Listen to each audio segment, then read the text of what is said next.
आज हम आगरा की यमुना नदी के किनारे एक ऐसी जगह पर आए हैं जो न सिर्फ भारत की बल्कि पूरी दुनिया की धरोहर है। Welcome to Taj Mahal, one of the seventh wonder of the world. This place is known for its stunning white marble architecture. This place is not just a symbol of love, but also a masterpiece of aesthetic beauty.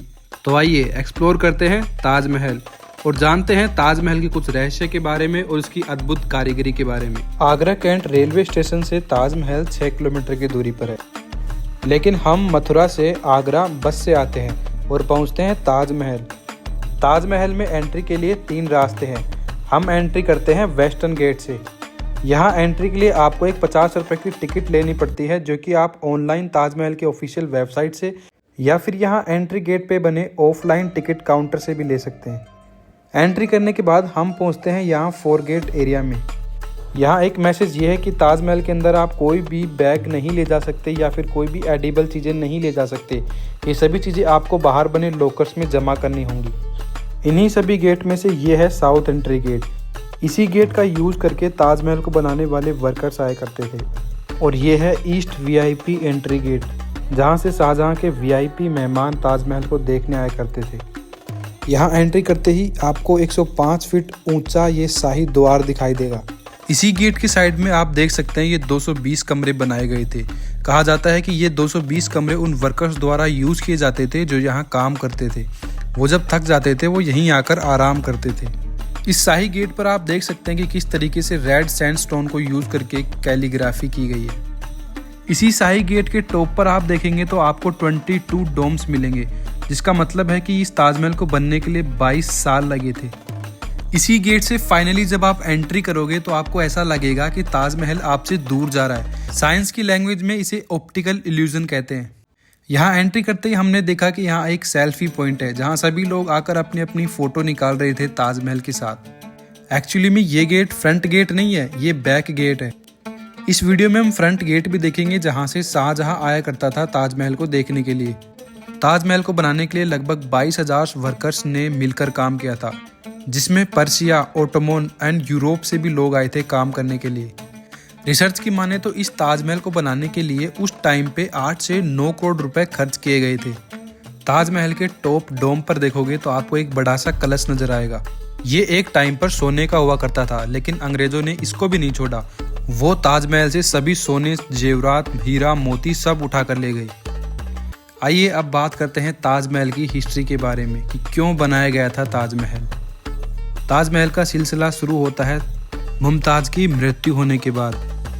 Mumtaz की body को mummy के रूप में convert करने के बाद उसे तापी नदी के किनारे दफनाया गया। इसी एक इंसिडेंट के बाद शाहजहाँ गम में डूब गया और उसने जारी किया ताजमहल को बनाने का फरमान। उसी इंसिडेंट के 6 महीने बाद साल 1632 में मुमताज़ की बॉडी को आगरा लाया गया और इस गेट के नीचे बेसमेंट में उस बॉडी को दफनाया गया। इसी ताजमहल के आगे आपको एक शाही पूल दिखेगा, जहां अक्सर बैठकर शाहजहां बनते हुए ताजमहल को देखा करता था। ताजमहल को बनाने के लिए राजस्थान के मकराना से संगमरमर का पत्थर लाया गया हाथियों पर लादकर, और रेड सैंडस्टोन के पत्थर फतेहपुर सिकरी से मंगवाए गए थे। आइए अब थोड़ा ताजमहल के पास चल के देखते हैं। वैसे अगर आपको ताजमहल के अंदर का मकबरा देखना है तो आपको अलग से 200 रुपये का टिकट कटवाना पड़ेगा। यहाँ ताजमहल के अंदर जाते वक्त आपको एक बड़ी सी मस्जिद भी दिखाई देगी, जहाँ फ्राइडे को नमाज पढ़ी जाती है। इसी कारण से ताजमहल भी फ्राइडे को बंद रहता है। ताजमहल के आप अपर टॉप पे पहुँचोगे तो आपको ताजमहल ऑक्टागोनल शेप में दिखाई देगा, जिसमें आप हर तरफ से देखोगे तो आपको सेम ही दरवाजे, सेम ही खिड़कियाँ, सेम ही डिज़ाइन नज़र आएगा। यहाँ अगर आप 200 रुपये देते हैं और इस गेट से एंट्री करते हैं तो आपको सामने शाहजहाँ और मुमताज़ की कब्र नज़र आएगी, जो कि एक तरह से फेक है, नकली बनाई गई है। असली जो कब्र है वो बेसमेंट में है, ठीक इसी फेक कब्र के नीचे। यहाँ एक्चुअली में शाहजहाँ अपने लिए भी एक ब्लैक ताजमहल बनाना चाहता था, लेकिन वो किसी कारणवश ऐसा नहीं कर सका।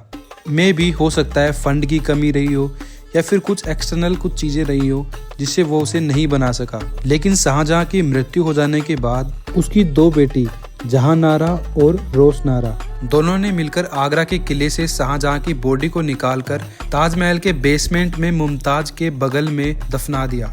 अब अगर ताजमहल के फाउंडेशन के बारे में जाने तो ताजमहल के फाउंडेशन में आबनूस और महोगनी की लकड़ी का इस्तेमाल किया गया है, जो कि एक तरीके से अगर ह्यूमिडिटी हो तो वो ज़्यादा मजबूत होने लगती है।